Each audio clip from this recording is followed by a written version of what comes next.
السلام عليكم ورحمة الله وبركاته. ازيكم عاملين ايه؟ النهاردة حلقة جديدة من توقعاتنا بتاريخ 5/3، يوم التلات. طبعا في الأول مبروك للناس اللي عملت الأسئمة اللي احنا عملناها امبارح. الأسئمة بتاعت امبارح كانت عبارة عن ماتشين: ماتش الانتر وجنوا، وماتش أرسنال وشيفيلد يونايتد.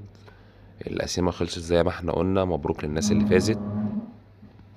النهاردة برضو هنعمل قسيمة مكونة من ماتشين، بس اهم حاجة الناس الجديدة اللي بتتابعنا ما تنسوش تعملوا لايك للفيديو واشتراك في القناة عشان توصلكم توقعات كل يوم. عشان ما اطولش عليكم خلينا نخش في الموضوع على طول. النهاردة في ماتشين في دوري ابطال اوروبا. اول ماتش لاتسيو وبايرن ميونخ. الماتش هيكون في المانيا، بس احنا مش هنتوقع فوز البايرن، احنا هنقول البايرن هو اللي هيصعد للمرحلة المقبلة.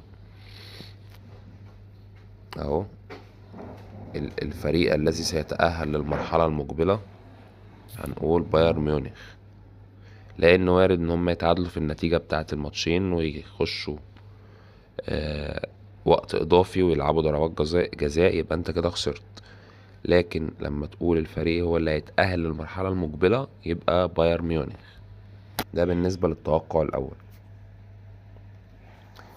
بالنسبة للتوقع التاني، باريس سان جيرمان وريال سويداد.